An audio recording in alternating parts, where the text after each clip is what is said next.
She wasn't supposed to be the strong one. She was just a child herself, too young to carry responsibility, too small to shoulder a family. But when the adults disappeared, when excuses replaced action, and when silence filled the house where care should have lived, she stepped forward, not because she was ready, but because no one else was.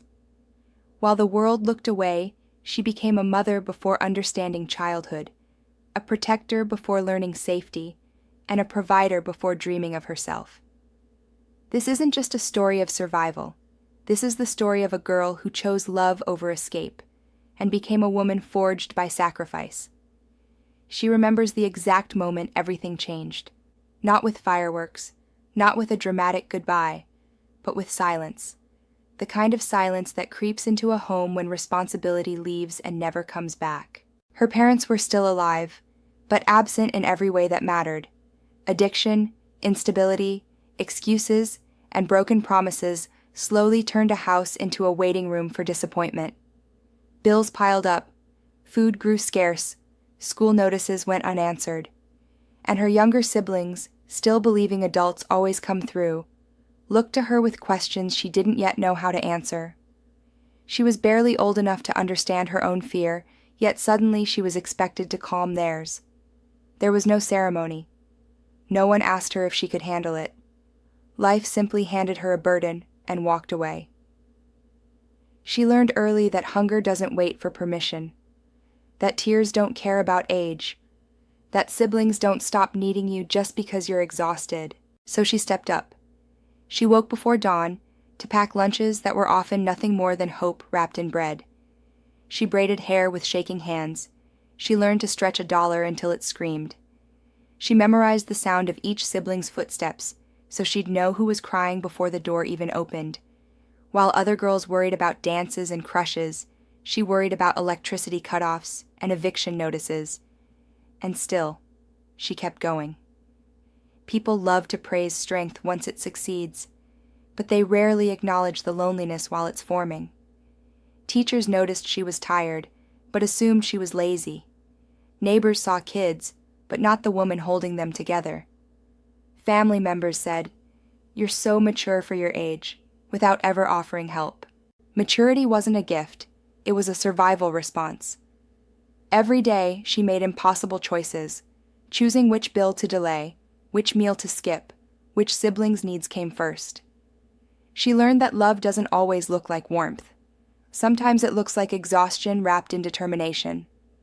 At night, when the house finally slept, she allowed herself to feel what she hid all day: fear, anger, grief. She grieved the childhood she never had. She grieved the version of herself who might have been carefree, reckless, and young. She grieved silently because there was no room for her pain in a house already overflowing with need. And yet, she never once thought of walking away, because bravery isn't loud. It doesn't announce itself. It shows up again and again when no one is watching. There were moments she almost broke. Moments when the weight pressed so hard against her chest she thought she might collapse. When one sibling got sick, another failed a class, and she stood in the bathroom staring at her reflection, wondering who would take care of her if she fell. But falling was never an option. She learned resilience the hard way, not from motivational speeches, but from necessity. She learned how to advocate, negotiate, and protect, how to stand firm against systems that weren't built for girls like her. And slowly, quietly, something extraordinary happened.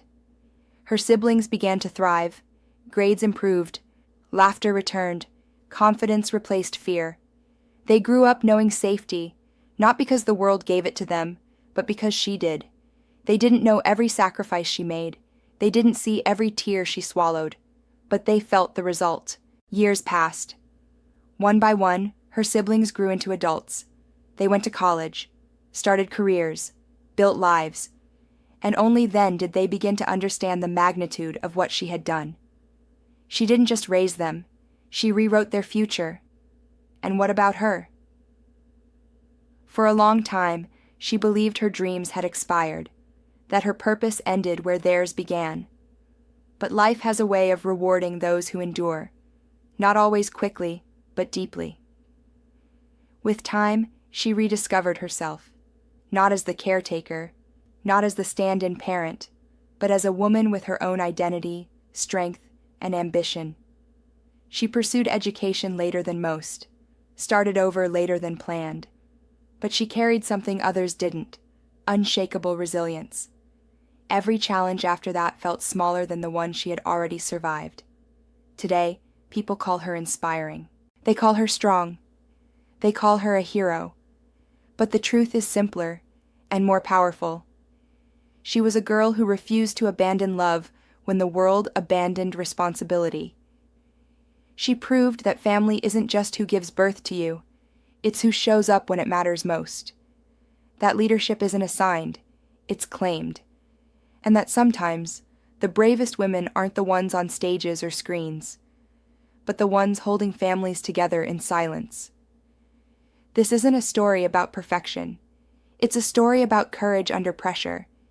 She raised her siblings when no one else stepped up, and in doing so, she became the woman they all stand on today. Because some heroes don't wear capes. They carry grocery bags, school forms, and broken hearts, and still choose love. If you want next,